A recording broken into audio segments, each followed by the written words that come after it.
창세기 3장 1절부터 6절 말씀입니다. 뱀은 주 하나님이 만드신 모든 들짐승 가운데서 가장 강교하였다. 뱀이 여자에게 물었다. 하나님이 정말로 너희에게 동산 안에 있는 모든 나무의 열매를 먹지 말라고 말씀하셨느냐? 여자가 뱀에게 대답하였다. 우리는 동산 안에 있는 나무의 열매를 먹을 수 있다. 그러나 하나님은 동산 한가운데 있는 나무의 열매는 먹지도 말고 만지지도 말라고 하셨다. 어기면 우리가 죽는다고 하셨다. 뱀이 여자에게 말하였다. 너희는 절대로 죽지 않는다. 하나님은 너희가 그 나무 열매를 먹으면 너희의 눈이 밝아지고 하나님처럼 되어서 선과 악을 알게 된다는 것을 아시고 그렇게 말씀하신 것이다. 여자가 그 나무의 열매를 보니 먹음직도 하고 보암직도 하였다. 그뿐만 아니라 사람을 슬기롭게 할 만큼 탐스럽기도 한 나무였다. 여자가 그 열매를 따서 먹고 함께 있는 남편에게도 주니 그도 그것을 먹었다. 이는 하나님의 말씀입니다. 아멘. 다 함께 전하겠습니다. 자, 할렐루야. 5월은 십자가라는 주제를 가지고 중생의 영역에서 말씀을 전하겠습니다. 오늘은 첫 시간으로 유혹을 이기는 십자가라는 제목으로 은혜의 말씀을 선포하겠습니다. 이 십자가는 정말 우리가 여러 각도로 봐야 되고 또 우리 삶에 기필코 적용을 해서 이 십자가 위에서 변화가 나타나야 합니다. 물론 저도 아직 여전히 깨어진 부분이 많이 있습니다. 저러고 뭐 힘들지 않겠습니까? 저도 마찬가지로 힘듭니다. 하지만 우리 성도들 다 같이 함께 그 십자가 위에서 변화되어서 그리스도인으로서의 그 영광을 누린 성도 되시기를 주님의 이름으로 축복합니다. 자, 이 인생에 단 한 번도 죄를 지은 적이 없고 또 하나님과 매일매일 산책하듯 대화하며 또 수고 없이 모든 것이 풍족했던 곳이 있다면은 여러분은 상상이나 해보셨습니까? 그거 바로 에덴 동산입니다. 일하지 않아도 먹을 게 너무 풍족해서 풍성한 그 기분 아실까요? 수고하지 않아도 얻는 소득이 있다는 것은 정말 꿈 같은 일일 것입니다. 또한 하나님과 대화하며 거닐 수 있는 곳이었습니다. 저는 가끔씩 좀 부끄러운 이야기지만은 부부싸움을 할 때가 있잖아요. 다들 하시죠? 저희만 대답하네요. 참 다들 영광스러운 하나님의 자녀입니다.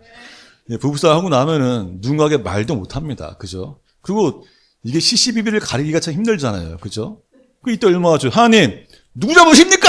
물으면 하나님이 너다 말하면 얼마나 편합니까? 이것뿐만 아니겠죠. 살면서 우리 겪게 되는 고민들, 또 앞으로 내가 뭘 해야 할지 모를 그 고민들, 어떻게 해야 할지 모르는 결정권들 다 하나님께 묻기만 하면은 전능하신 하나님께서 답을 딱딱 내주면은 그게 행복 아니겠습니까? 걱정할 필요 없이 언제나 하나님 저 질문 있습니다. 하나님 저 질문 있습니다 하고 물어보기만 하면은 바로바로 답하시는데 얼마나 행복하겠습니까? 그러나 이 에덴 동산 아담과 하와가 하나님께서 말씀하신 것을 지키지 않음으로 그들이 에덴 동산에서 쫓겨나게 되었습니다. 물론 지금도 많은 학자들이 또 고고학자들이 이 에덴 동산을 찾기 위해서 여전히 연구를 하고 있습니다. 이제는 위성을 이렇게 이용해서 지도를 찾기도 하고요. 뭐 열 탐지, 뭐 바닷속 탐지하면서 여전히 그걸 찾고자 합니다. 그들이 왜 찾을까요? 맨 처음에는 종교적인 이유였습니다. 하지만 이제는 문화적으로 또 생명학적으로도 그곳이 어떻게 인간의 시작이 되었나 그 기원을 알기 위해서 찾는다고 합니다. 결국 그들이 찾는 건 뭘까요? 정말 그런 곳에서 행복했을까라는 것이겠죠. 오늘 본문은 그 에덴 동산에서 쫓겨날 수밖에 없었던 그 죄의 시작을 알려주는 본문입니다. 하나님의 형상과 모양으로 지음을 받은 사람이 지금 유혹을 받았습니다. 누구에게 유혹받았습니까? 한 분밖에 모르시네요. 뱀입니다. 하나님이 만드신 모든 들짐승 가운데 가장 강교한 것이 바로 뱀이라고 말합니다. 정확히 말하면은 뱀의 형상을 한 악마가 사람에게 접근한 것입니다. 자, 여기서 중요한 것이 있어요.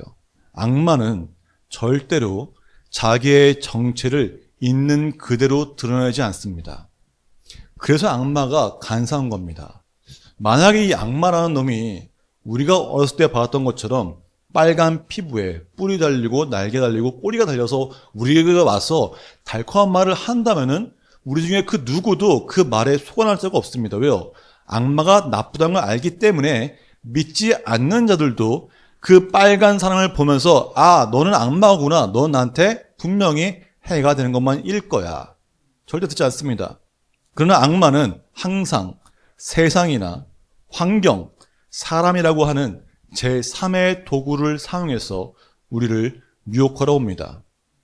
그리고 이 악마는 자신의 목적을 이루기 위해서 정말 치밀하고도 무서운 악마의 빌드업이 시작됩니다. 자, 뱀이 하와에게 묻습니다. 창세기 3장 1절입니다. 하나님이 정말로 너희에게 동산 안에 있는 모든 나무의 열매를 먹지 말라고 말씀하셨느냐라고 물어요. 자, 악마는 그냥 묻는 것이 아닙니다. 악마가 우리보다 더 많이 알면 알았지 적게 알지 않습니다. 자, 창세기 2장 16절 보니까 주 하나님이 사람에게 명하셨다고 말합니다. 개역 개정에서는 여호와 하나님이 사람에게 명하셨답니다. 악마는 왜 하나님이라고 말하면서 시작할까요? 왜 그럴까요? 자, 이 여호와 하나님, 주 하나님이라는 단어는 정말 중요한 단어입니다. 왜냐하면 하나님의 본질을 나타내는 단어이기 때문입니다. 스스로 존재하시며 사람의 역사 속에 구체적으로 개입하시는 인격적인 존재라는 그 뜻을 담고 있는 것이 주 하나님, 여호와 하나님이 되겠습니다. 그래서 주 하나님이라는 이 표현은 나를 창조하시고 나와 언약을 맺으신 나와 관계가 있는 하나님을 표현하는 단어가 바로 주 하나님, 여호와 하나님이 되겠습니다. 그렇기 때문에 악마는 이 주라는 단어를 쏙 빼버리고 하나님이라고 명시함으로써 야, 하나님 물론 하나님 위에 있지 근데 너랑은 상관이 없어. 너랑 관계없는 거야. 이러면서 의도적으로 빼고 있는 것입니다. 뿐만 아니라 악마는 하지 말라라고 말하고 있습니다. 자, 사실 하나님 말씀하신 것은 모든 나무 열매를 다 먹을 수 있는데 그 중에 한 가지만 먹지 말라고 했습니다. 하지만 지금 사람은 뭐라 합니까? 악마는 모든 나무의 열매를 먹지 말아라 라고 말하지 않느냐? 라고 묻는다는 것입니다. 악마는 부정적인 생각을 먼저 넣어줍니다. 그리고 하와가 그걸 들었을 때 이렇게 반응하는지 어떻게 반응하는지 지켜봅니다. 자, 하와는 말합니다. 아니야, 동산에 있는 많은 열매를 다 먹을 수 있어 라고 말하면서 3절 보니까 그러나 하나님은 동산 한가운데 있는 나무의 열매는 먹지도 말고 만지지도 말라고 하셨다. 어기면 우리가 죽는다고 하셨다라고 말합니다. 이상한 점 못 느끼십니까? 그렇다면 하나님은 최초에 아담에게 어떻게 명령하셨을까요? 바로 창세기 2장 17절입니다. 함께 봉독할까요? 그러나 선과 악을 알게 하는 나무의 열매만은 먹어서는 안 된다. 그것을 먹는 날에는 너는 반드시 죽는다. 아멘. 자, 하나님의 말씀과 하와의 말이 좀 다른데 먼저 하나님은 선과 악을 알게 하는 나무의 열매라고 정확하게 말씀하셨습니다. 그리고 먹어서는 안 돼. 그걸 먹는다는 너는 반드시 죽어라고 말씀하십니다. 근데 하와는 동산 한가운데에 있는 나무의 열매라고 말합니다. 그게 무슨 말입니까? 주변에 있는 다른 나무와 똑같이 그냥 먹을 수 있는 나무인데 한가운데 있는 것만 먹어서는 안 돼 라고 말합니다. 또한 만지지도 말라라면서 단어를 추가하는 것을 보게 됩니다. 하나님의 말씀을 지금 왜곡하고 있는 것입니다. 왜요? 내 안에 부정적인 생각이 들어오니까 그 절대적인 하나님의 명령이 주관적인 해석으로 변하고 있는 것입니다. 이 기회를 놓치지 않고 이 악마는 다시 또 말하죠. 야, 너희는 그거 먹어도 절대 죽지 않아 라고 말합니다. 절대 죽지 않는다. 하나님은 반드시 죽는다는 절대적 명령을 내리셨는데 그 하나님의 말씀에 반박하기 위해서 마귀도 똑같이 너희는 절대 죽지 않는다라고 말합니다. 그리고 이 거짓말을 더 합리화시키기 위해서 이어서 또 거짓말을 더하면서 여자에게 속삭입니다. 하나님은 너희가 그 나무의 열매를 먹으면 너희의 눈이 밝아지고 하나님처럼 되어서 선과 악을 알게 된다는 것을 아시고 그렇게 말씀하신 거야 라고 말한다는 것입니다. 이때 여자가 지금까지는 크게 관심이 없었습니다. 그냥 가운데 있는 나무의 열매를 먹지 말라고 하였어. 이 정도 못 쳤지만은 이 말을 하는 순간 이 하와가 한가운데 있는 그 선과 악을 알게 하는 열매를 바라보게 됩니다. 집중하게 됩니다. 아, 저게 그런 열매였어 하면서 눈을 보게 된다는 것이죠. 집중하니까 어떻게 되었습니까? 여자가 그 나무의 열매를 보니 먹음직도 하고 보암직도 하였다. 그뿐만 아니라 사람을 슬기롭게 할 만큼 탐스럽기도 한 나무였다. 거기까지. 여사가, 이 하와가 그 열매를 눈에 보게 딱 보니까 이제는 먹음직도 하고 보암직도 하고 슬기롭게 할 만큼 탐스럽다고 하였습니다. 자, 이제부터 이 악마의 빌드업이 빛을 발하는 순간입니다. 악마는 이 하와를 타락시키기 위해서 하나씩 단계를 쌓아갔습니다. 먼저 하나님의 언약을 잊게 했습니다. 너 이제 하나님 언약 잊어버렸잖아. 잊어버리게 하고요. 두 번째 뭡니까? 부정적인 생각을 심어줬습니다. 그리고 세 번째는 하나님의 말씀이 틀리다는 거짓을 심어주고 마지막에 먹기만 하면 너도 하나님처럼 할 수 있어 라고 하면서 결정타를 날려버립니다. 악마는 그저 부드러운 말로 속삭였을 뿐입니다. 그러나 하와는 그 속삭임에 빠져서 선과 악을 알게 하는 그 열매에 집중하다 보니까 결국에는 그 열매를 먹고 아담에게도 주어서 같이 타락하게 됩니다. 요한은 이 죄의 유혹을 이렇게 아주 간단하게 풀어 설명하고 있습니다. 한번 독하겠습니다. 여러분은 세상이나 세상에 있는 것들을 사랑하지 마십시오. 누가 세상을 사랑하면 그 사람 속에는 하늘 아버지에 대한 사랑이 없습니다. 자, 여기서 중요한 거예요. 세상에 있는 모든 것, 곧 육체의 욕망과 눈의 욕망과 세상의 대한 자랑은 모두 하늘 아버지께서 온 것이 아니라 세상에서 온 것이기 때문입니다. 육신의 정욕과 암몽의 정욕, 이생의 자랑은 세상에서 온 것이다. 왜? 악마가 세상을 지배하고 있기 때문에 이 세계론 곧 악마의 꾀입니다. 유혹이다 라고 정리하고 있는 것입니다. 바로 더 간단히 말하면은 이 세 가지가 바로 우리에게 들어오는 죄의 경로라는 겁니다. 나를 향해 들어오는 그 죄의 경로가 몇 개 갖고 계십니까? 한번 생각해 보면 되겠죠. 이 육신의 정욕과 암몽의 정욕 그리고 이생의 자랑이 아담과 하와를 타락시켰던 것처럼 이 악마는 또다시 두 번째 아담 예수님을 향하여 나가서 똑같이 유혹합니다. 어떤 걸 가지고요? 세 가지. 육신의 정욕, 암몽의 정욕, 이생의 자랑. 이 세 가지를 놓고서 똑같이 예수님을 시험합니다. 그 내용이 바로 마태복음 4장에 나오는 겁니다. 예수님이 40일 동안 금식을 하시고 이 광야에서 이 마귀에게 악마에게 시험을 받게 됩니다. 이 하와가 선악과 열매를 보고서 먹음직하게 보았던 것처럼 돌이 떡이 되게 하라라고 말하면서 육신의 정욕으로 시험합니다. 예수님이 40일 금식하셨잖아요. 얼마나 배고프겠습니까?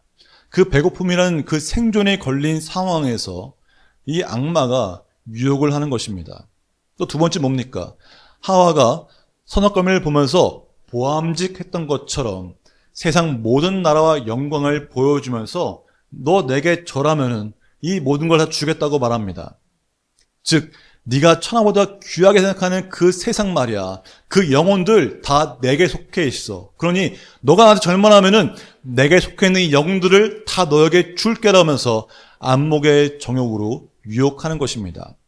마지막으로 슬기롭게 할 만큼 탐스럽기도 한 것처럼 자기 자신을 증명하고 높이려는 욕구를 자극하면서 성전에서 뛰어내려.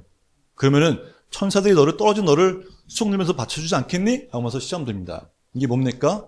네가 하나님의 아들이라는 사실을 세상에 증명하라는 겁니다. 그러면 모든 고난이 사라지고 끝이 날 것이라고 말하면서 이 생의 자랑으로 예수님을 시험했습니다. 사람이라면은 이 세 가지 욕망에 굴복할 수밖에 없습니다. 셋 중에 하나는 무조건 넘어지게 되었습니다.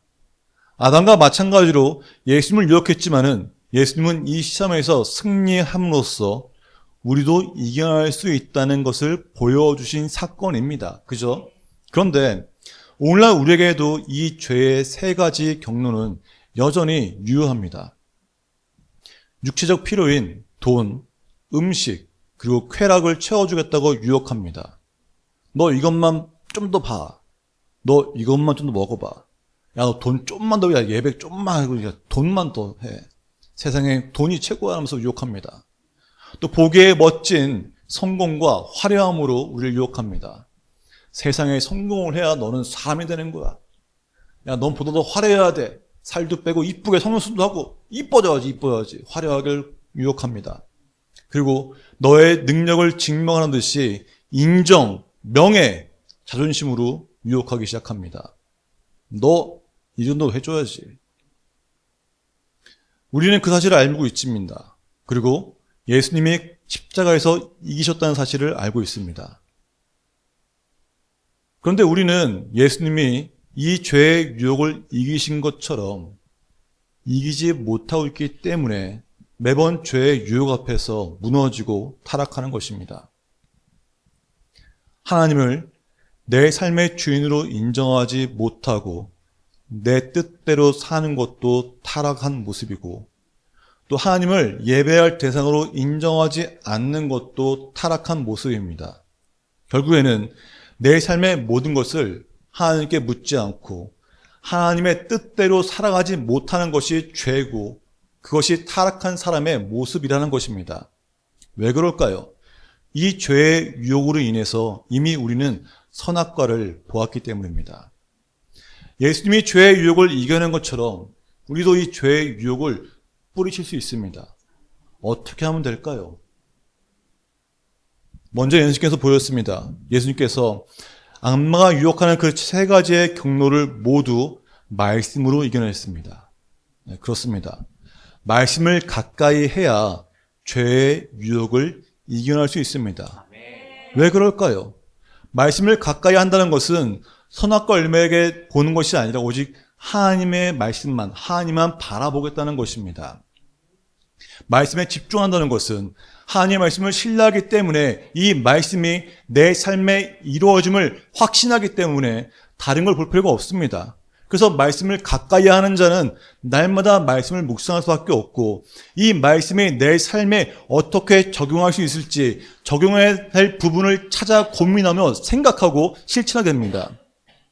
우리가 흔히 이런 생각합니다. 제가 예전에 옛날에 15년 전에 제가 전도한 친구가 하나 있었어요.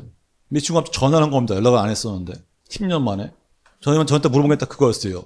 야, 성훈아, 분당에서 있는 목사님인데 설교를 잘하는 목사님이 계셔. 그 목사님 교회 이리가 어디지? 묻는 거예요. 사실 그 친구가 3일교 다녔었거든요. 근데 말씀을 따라서 이천수 목사님이 개척을 하고 교회는 혼자하니까 글로 가겠다는 거예요. 왜요? 그 말씀을 들으러 가겠다는 겁니다. 말씀을 들으러. 그 친구는 그 말씀을 들으면서 그 좋은 설교를 들으면서 인생이 바뀔까요? 어떻게 생각하십니까? 아무리 은혜가 넘치는 말씀을 듣는다고 할지라도 내 귀만 즐거울 뿐이지 그 말씀을 내 삶에 적용하지 못하면은 그저 지나가는 말밖에 되지 않습니다. 정말 그 말씀이 아무리 개똥 같은 말씀이라도 그 말씀을 잡고 내 삶에 적용한다면은 삶의 변화가 있는 것입니다. 예전에 교단 교육국에서 이런 말을 한 적이 있습니다. 주일 설교로는 성도의 삶이 변화되기 어렵습니다. 왜 이런 말을 할까요? 설교를 못해서 그럴까요?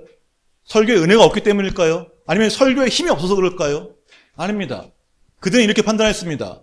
그 답을 167과 1로 구분했습니다. 뭔지 아시겠습니까? 24시간을 7일 하면 168시간입니다. 우리는 일주일간에 예배를 딱 몇 시간 드립니까? 1시간 드립니다. 네가 167시간 동안은 긴 시간 동안 우리는 세상에서 육신의 정욕, 안목의 정욕, 이생의 자랑에 가득한 그 세상 메시지를 노출되고 받습니다. 근데 고작 1시간의 훈련으로 그 167시간은 실전을 감당하기에는 무리가 있다는 것입니다. 아무리 내가 강한 사람일지라도 1시간 훈련 받고서는 167시간을 버틸 수가 없다는 것입니다. 어떻게 생각하십니까? 전 다르게 봅니다. 그럼에도 불구하고 한 번의 말씀이 마음을 바꾸는 것을 넘어서 삶의 방향 전환이 가능하다고 생각합니다. 정말 말씀을 그 마음의 자의색을 드리는 그 메시지 그 하나가 꾸준히 삶에 적용하면은 분명히 삶이 바뀐다는 것입니다. 예를 들어볼까요? 성도님들 헬스장 다 가보셨죠? 우리가 건강을 위해 헬스장을 끊고 헬스장을 갑니다. 그러면 처음에 보면 어떤 게요? 낯선 분위기도 있지만은 기기들이 정말 많습니다. 정말 처음 보는 기기도 많아요. 그럼 보자마자 그 사용법 아십니까? 모르시죠? 그러니까 그 안에 PT가 있습니다. 그 트레이너가 와서 PT를 무료로 해줘요. 그럼 그때 뭘 가르칩니까? 기기 사용법, 운동하는 법을 알려줍니다. 그럼 그거 어떻게 들어요? 귀를 쫑긋하고 듣습니다. 메모까지 합니다. 녹음도 합니다. 왜요? 잊어먹으면 안 되니까. 왜 잊어먹으면 안 돼요? 운동을 잘해야 되니까. 내가 살 빼기 위해서, 건강하기 위해서 열심히 된다는 겁니다. 그리고 트레이너가 가고 나면 그 다음날 어떻게 해요? 그 다음날부터 알려준 그대로 운동합니다. 빠짐없이 운동합니다. 매일매일 그 운동을 합니다. 누가 알려주지 않은데도 불구하고 다 외워서 하나씩 합니다. 그러다가 가끔 틀린 게 있죠. 틀릴 수 있죠. 그럼 어때요? 트레이너가 보다가 회원님 교정해 줍니다. 그럼 그제서야 아유 감사합니다. 또 열심히 운동합니다. 그죠? 그 외에 식단 관리도 해줘요. 아침마다 회원님 뭐 드셨어요? 점심에 회원님 뭐 드셨어요? 저녁에 회원님 뭐 드셨어요? 왜 관리합니까? 잊어먹지 말라고. 그럼 그걸 또 어떻게 생각하세요? 아유, 이 트레이너 정말 착하다. 너무 착하네. 내가 이 사람 때 살 뺄 것 같아. 나 건강해질 것 같다는 생각하지 않으십니까? 마찬가지입니다. 말씀을 들었으면은 그 한마디 말씀일지라도 내가 살기 위해서 내 삶에 바로 적용하고 내 삶에 연습을 해야 한다는 것입니다. 그래서 주일 예배 외에 셀 나눔을 통해서 내 삶의 구체적인 그 문제를 다 드러내고 이 셀 안에서 교정을 받고 날마다 묵상한 말씀을 내 삶에 적용하기 위해서 너 어떻게 살았니? 어떻게 하고 있니? 야, 나 좀 방법 좀 알려주라면 서로 나눠야 한다는 것입니다. 못하는 거 있으면 서로 기도하고 서로 힘을 써서 내 삶을 교정할 수 있도록 그 말씀이 정말 내 삶에 적용되어서 바뀔 수 있도록 끊임없이 날아간다는 것입니다. 그렇게 할 때 우리의 삶이 전환되어지고 그렇게 할 때 우리는 말씀으로 이 죄의 유혹을 이겨낼 수 있습니다. 그리고 또 한 가지 중요한 것이 있습니다. 바로 시선입니다. 시선. 예전에 제가 친구가 다니는데 운전하다가 친구가 무색소리로 그런 말을 했습니다. 길을 가다가 가장 많이 사고 나는 게 앞차를 박는 거라고 합니다.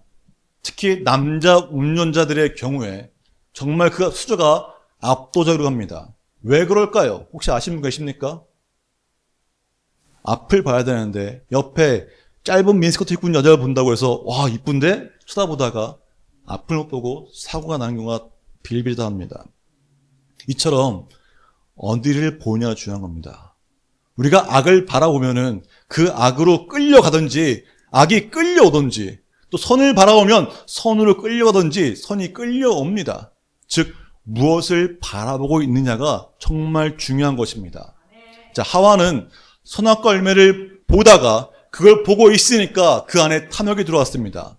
그렇기 때문에 우리는 이 십자가를 바라봐야 합니다. 십자가를 바라볼 때 십자가로 끌려가고 그 십자가 위에서 회복이 일어납니다. 자, 아브라함이 자식이 없어서 낙심할 때가 있었습니다. 하나님 약속 언제 이루어지는 거야? 정말 낙심할 때가 있었습니다. 그때 하나님이 말씀하시죠. 아브라함아, 나가서 저 하늘의 별을 보렴. 아브라함이 하늘의 별을 봤습니다. 하나님 별이 참 많네요. 저 수많은 별이 많습니다. 하나님 말씀하시죠. 아브라함아, 저 별처럼 네 자손이 많아질 거라고 말씀하십니다. 아브라함이 그 별을 보면서 말씀을 드리니까 와, 이 별빛 속에서 앞으로 태어날 수많은 자손들의 얼굴이 비추는 겁니다. 그걸 보았고 그제서야 비로소 그 마음에 막연했던 불안감 대신에 하나님의 약속에 대한 굳건한 믿음으로 채워진 것입니다. 이처럼 우리가 무엇을 보고 있느냐가 정말 중요합니다. 그렇기 때문에 우리는 예수의 십자가를 바라봐야 합니다. 예수님은 말씀으로 유혹을 이기셨지만은 십자가에서 그 죄의 권세 자체를 끝내셨습니다. 그래서 예수님의 십자가는 죄를 씻기는 세탁기일 뿐만 아니라 오늘의 내 삶에 그 내 앞에 선악과를 거절할 수 있게 하는 능력의 발도소가 되는 것입니다. 그래서 우리는 십자가를 정확히 바라봐야 하는 것입니다. 예수님의 십자가에서 우리의 죄와 그 모든 저주를 청산했기 때문입니다. 사랑하는 성도 여러분, 우리에게 다른 건 필요 없습니다. 오직 십자가를 바라봐야 합니다. 십자가만 바라보면은 그 모든 것이 게임 셋입니다. 왜 딴 데 산을 파십니까? 그 은혜의 십자가를 바라봅시다. 그 십자가에서 회복시키는 십자가의 은혜가 있습니다. 십자가에서 흘리신 그 예수의 보혈이 우리에게 임했습니다. 그래서 우리의 저주가 죄가 끊어지고 하나님의 자녀가 되었습니다. 하나님이 우리의 여호와 하나님이십니다. 전능하신 하나님이 우리와 언약하시고 우리의 삶에 개입하시기 시작하십니다. 자, 예수께서 말씀하십니다. 함께 몽독하겠습니다. 시작. 수고하며 무거운 짐을 진 사람은 모두 내게 오너라. 내가 너희를 쉬게 하겠다. 나는 마음이 온유하고 겸손하니 내 멍에를 메고 나한테 배워라. 그리하면 너희는 마음의 쉼을 얻을 것이다. 내 멍에는 편하고 내 짐은 가볍다. 아멘. 예수 그리스도를 통해 우리 자신을 하나님께 내어 맡기면은 우리의 주인이 되십니다. 주님께서 우리의 짐을 짊어지시고 맡아주시고 우리를 책임지십니다. 우리의 일과 짐을 주님께 맡기고 우리 자신도 내어 맡겨야 합니다. 그것이 바로 십자가를 바라보는 것입니다. 우리의 일은 우리 것이 아닙니다. 하나님의 일입니다. 하나님의 것입니다. 우리의 일은 오직 하나님을 믿고 순종하고 섬기는 것이 바로 우리의 일입니다. 우리 삶의 주인이 정말 주님이시라면은 어떤 일이든지 주님께 맡길 줄 알아야 합니다. 믿고 감사하고 순종하는 것이 바로 우리의 일입니다. 그리고 여호와 하나님께서 우리에게 말씀하십니다. 너는 나와 있어라. 나와 있어야 돼. 내가 너의 그 더러운 그 의복은 내가 다 깨끗하게 해줄게. 너는 나와 함께 있으렴 하고 말씀하십니다.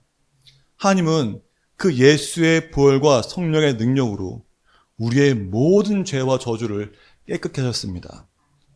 우리의 예배를 통해 이 아담과 하와가 타락해서 우리에게 물려준 죄와 저주, 질병과 가난, 죽음을 주님께 맡겨야 합니다. 그러면 우리에게 그제서야 축복의 그 시간이, 새로운 축복이 다가오게 되는 것입니다. 아담은 분명 나무 앞에서 무너졌지만은 예수님은 나무 위에서 승리하였습니다. 사랑하는 여러분, 우리 삶 가운데 끊임없이 이 악마의 빌드업은 여전히 우리에게 다가옵니다. 어떤 모습으로 다가올지는 우리도 알지 못합니다. 하지만 이 악마의 빌드업은 항상 상시 가동하고 우리를 유혹합니다. 그러나 하나님의 말씀을 가까이 하는 자에게는 절대 틈이 없습니다. 하나님의 말씀을 가까이 하는 자는 무너지지 않습니다. 십자가에 집중하는 자는 결코 넘어지지 않습니다. 한눈 파지 말고 십자가를 바라보십시오. 그렇다면 어떻게 하셨습니까? 제가 미션을 드리겠습니다. 매일 아침 10분만 일찍 일어나십시오. 10분 일찍 일어나서 아침 말씀 묵상하면서 내 삶에 어떻게 적용해야 할지를 고민하시고 구체적으로 적으십시오. 길면 못합니다. 성스러워 보이는 거 못합니다. 정말 간단한 것부터 시작하십시오. 그냥 나는 오늘 하루 중에 아멘 10번 하겠다. 그럼 아멘 10번 하십시오. 여호와 하나님 10번 부르겠다. 그럼 10번 하십시오. 하나씩 내 삶에 적용할 때 이 작은 실천이 우리의 삶을 변화시키는 원동력이 될 것을 주님의 이름으로 선포합니다. 우리의 입술을 선포할 때마다 그 선포 가운데 하나님이 일하십니다. 다시 한번 말하지만은 우리의 일은 어떤 거라고요? 하나님을 믿고 순종하는 것입니다. 우리의 일을 주님께 맡겨놓고 하나님께 물으며 하나님의 길을 땅 흔드는 길을 주며 축복합니다. 기도하겠습니다.